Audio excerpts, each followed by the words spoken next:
All right, so I just finished servicing this VOX Cambridge Reverb, the V1032 circuit, which is the last solid state version of the Cambridge Reverb, which was produced by Thomas Organ for VOX in California in about 1967. And anyway, I just thought, before I button this back up, I would share a few things that I learned along the way that might be helpful to someone else who has one of these, or a service tech who has one come through. I know these aren't as coveted as the earlier all-tube Cambridge Reverbs, which people love, and those have a whole following. And then obviously there's the JMI UK stuff, and that is obviously, goes without saying, classic.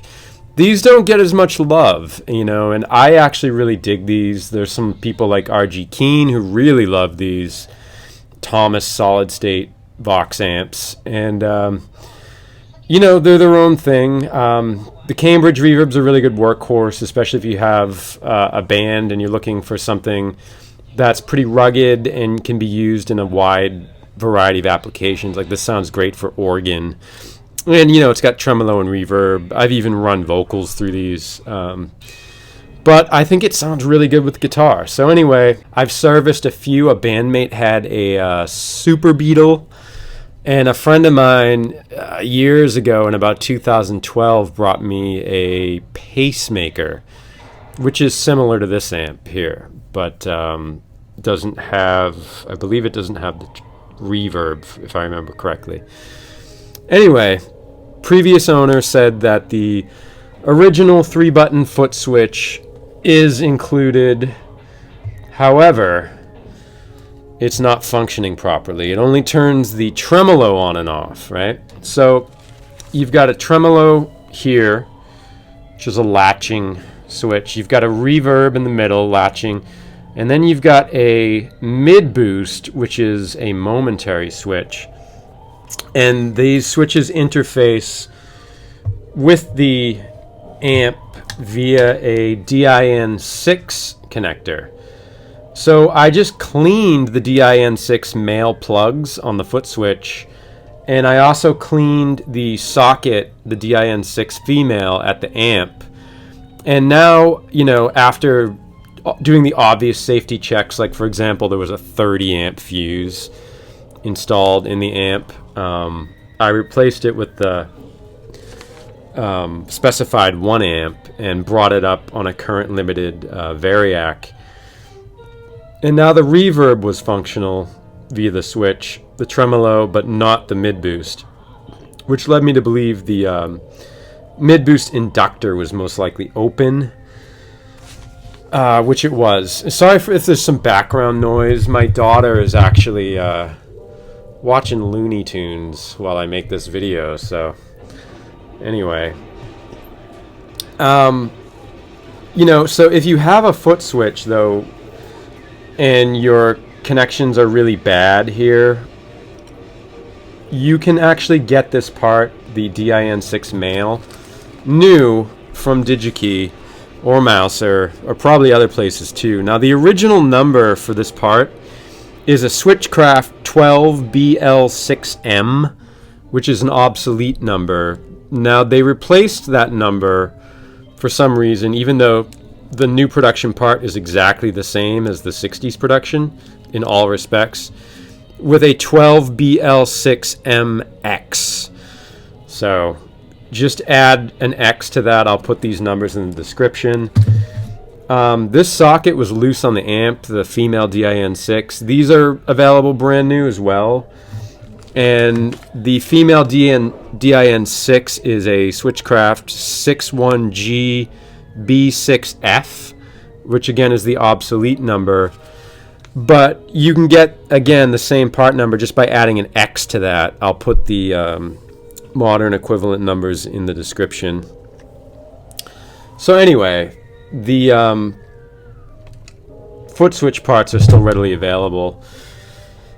Now, the initial sound test, once I fired this up, was a little bit wacky in the sense that it started to break up around 4 on the volume, and there was a lot of sag to the point where the signal cut out at high volume, like say from 7 to 10 on the volume control.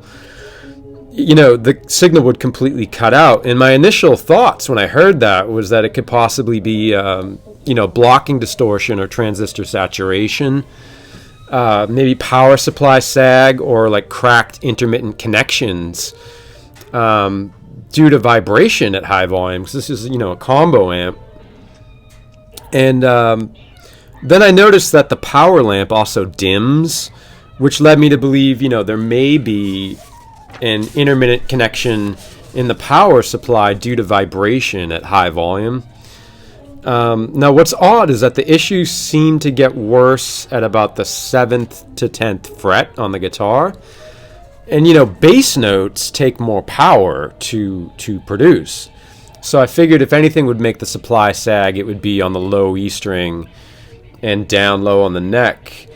So this initially made me wonder if there was a particular resonant frequency that was, you know, physically vibrating a loose connection in the amp's power supply, causing an intermittent connection, and for the dim pilot lamp and so forth. So, you know, an easy test to see if your amp is doing this, and you want to check if it's an intermittent connection due to vibration being a combo amp, is just disconnect the stock speaker. Now, this speaker was replaced with a Jupiter Condenser 10SC. The original Bulldog was included, and I actually really like the Bulldog. I think I prefer it. Previous owner didn't. That's fine, to each their own. But anyway, just disconnect whatever speaker's in the amp, and you have an auxiliary jack, you know, in the back of the amp. So run the amp, the head, out to a auxiliary speaker cabinet as far as you can from the actual electronics, and, you know, isolate it as much as you can from vibration and see if it's still doing the same thing. If it's cutting out still, it's probably not an issue due to vibration. If the issue goes away completely, well then, you know, it's safe to say it's probably a vibration issue, and there's something loose in here. So the sag issue was still present for me when I did that, and you know, just for giggles, I hooked up my signal generator and then did a slow sweep to see if there was a particular frequency that exacerbated the problem. I couldn't find one. So, you know, for reliability, I mean, all electrolytics in this. Yeah, Peanut. It's over. It's over? Electrolytics were 54 years old anyway, and I just wanted to get them out of there and replace them for reliability. However, just for kind of shits and giggles, I reformed the electrolytics, basically. I brought them up really slow over the course of a day while I was building pedals. And then I played the amp again, and the sag issue was much less severe. So that led me to believe the electrolytics, in the power supply at least, were really the main cause. And then that bringing them up slowly helped them a little bit. But the issue was still there, so whatever. I just ditched all the 50-something-year-old electrolytic capacitors. Anyway, moving on, there's a lot of vibration and noise in this combo amp. And one of the main things is there's this, this is just a real simple issue. This nameplate that says Cambridge Reverb, I don't know if you can see that, solid state, is just held on with these two little bolts here into like sheet metal tangs, retainers. And the factory put a small piece of tape, which is probably dried up or disintegrated. So if you just put a piece of, I used Gorilla Tape on that, that stops the vibration issue at high volume, which is really annoying, especially if you're a studio guy and you're going to use this in the studio, you know.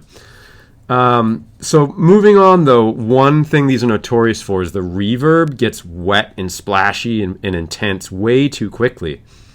So the original 3K potentiometer is linear, right? And that is not a good taper for this reverb. That's this guy here. Now this is actually replaced. If you notice, the original pots have a, sealed back completely. This one's open. You can see the nylon insert. So it's really hard to find a 3K audio taper, right? But an audio taper would spread that reverb, a lot better, allowing you to really fine tune the reverb mix. But good luck finding a 3K audio pot. And, the original, I have it right here, actually. The original audio pot measured 3.45K linear, right? You're just not going to find one of those. And if you do, it's probably going to be a vintage unit on eBay and someone wants an arm and a leg. So an easy workaround for this reverb issue is simply take a common 10K audio pot. Like these are used in Fender amps all the time for the mid-range control, right? Take a 10K audio, strap a 4.7K resistor to the outside terminals, if you can see that, right? And that effectively drops it down to the same exact value. I think this one came in about 3.3. Let me just, for shits and giggles, we'll measure it. It came out to be about 3.34K. Let's see if I can get on there. And it, if you can see that. Come on. 3.34K, yeah. Audio taper, which makes the reverb much smoother and much more usable. Now, another thing with the reverb, and I actually opened the amp back up to fix this, is that the reverb gets way too bright and tinny when you especially have a full reverb mix. The easiest way to fix that, I don't know if you can see this, but there is a ceramic 270 picofarad capacitor back here. That's the original reverb tone cap. I went ahead and, because there's only so many pins available or holes in these traces, I went ahead and just attached a 200 picofarad silver mica in parallel with that 270 picofarad, effectively making that a 470 picofarad. And that darkens up the reverb to just about perfect for my ears. And now the reverb is much more usable, especially at higher reverb mix. If you want to get really wet with it, it doesn't thin out so much, which is a common complaint. So those are two really easy mods for the reverb circuit, right? That cap, if you want to look on the schematic too, is between the Q3 and Q4 collector base junction and Q4's collector, right? That's the driver section for the reverb as well. So again, the easiest way to do this is by simply soldering another cap in parallel with that 270 picofarad from the top side of the board, right? And I used a 200 picofarad. That brought it to just about perfect for my ears. You could adjust yours to taste. Okay, so moving on, the mid-range boost was not functioning. And it is really difficult to find one. I have the original inductor is 1 Henry toroidal. And, I may rewind this because this is open. I don't really care about this being original. I mean, I may do it just for shits and giggles if I'm bored someday. But finding a 1 Henry inductor just generally is very difficult. But also finding one that has the same exact pin spacing, much more difficult. So I have these left over from about 2012 from a wah project. And I have a whole drawer full of these. So if anybody needs one, these are a direct replacement if your inductor is open. Just shoot me an email at acidfuzz@acidfuzz.com, and I'll be more than happy to sell you a replacement inductor because they are very hard to find. So, if you want to check your inductor, just check the ground connection. If you don't have a foot switch, you know, you can simply jumper the inductor to ground per the schematic, and then check the connections at the DIN6 socket on the amp. You know, I ended up having to replace the inductor because it was open, but it may not be open in yours. It may just be a bad connection. So anyway, for some reason, Thomas did not use a latching switch for the mid-range boost function, like in the foot switch. Both the tremolo and reverb are latching, but for some reason, the mid-range, they used a momentary switch. So you've got to hold that down with your foot, which is kind of a pain in the butt. So another good mod is to just simply replace that with a latching foot switch. So whatever, I cleaned the whole thing up, you know, and I put it all back together. And then I was thinking, well, take a look at the circuit board here, right? If you look at the bottom, like the trace side of the PCB, you'll see that there are a bunch of unused traces over there on the left side of the board. And I assume when these boards were designed, you know, the engineers at Thomas were thinking of possibly adding additional effects, like maybe the distortion booster featured in some of their other models. And this also makes sense when you consider the fact that the DIN6 connector for the foot switch does not use all of the available pins, which leaves some open to later upgrade to a foot switch with more switching, like they did that with the Beetle. They went from a 3 to a 4-button foot switch and added the distortion, right? Or the Super Beetle, I think. So this got me to thinking about maybe taking advantage of those unused traces to design, you know, an additional circuit, maybe a fuzz or a booster, and make it accessible by building a new 4-button foot switch. It's just a thought at this point. I honestly just want to get this thing back together. But anyway, if you are thinking of taking advantage of those free traces available on your board, it's important to note a difference between the V1031 and V1032 models, okay? So the earlier solid state V1031 Cambridge reverb does not include the E-tuner circuit. Now the E-tuner was added to the later V1032 model, which this is. It has the E-tuner, okay? And they did it much in the same way JMI added their top boost to the back panel on the first AC30s with that top boost feature. Now, like, they did not build the circuit directly onto the main PCB. However, they did use some of the unused traces on the left side for a capacitor and 2 resistors, which make up the power supply for the E-tuner. So on the V1032, you do have a few less traces to work with if you'd like to add your own additional effects circuit. But anyway, if anyone does that, I might do it sometime down the road. I'd love to hear it. But mainly, this was just to show you the fix for the reverb mix and the darkening of the reverb so it's not way too bright. And if you need an inductor, where you can get one. And also the foot switch parts, those connections are still readily available. That's it. I'm going to button this back up. I hope this was useful and helpful to somebody somewhere.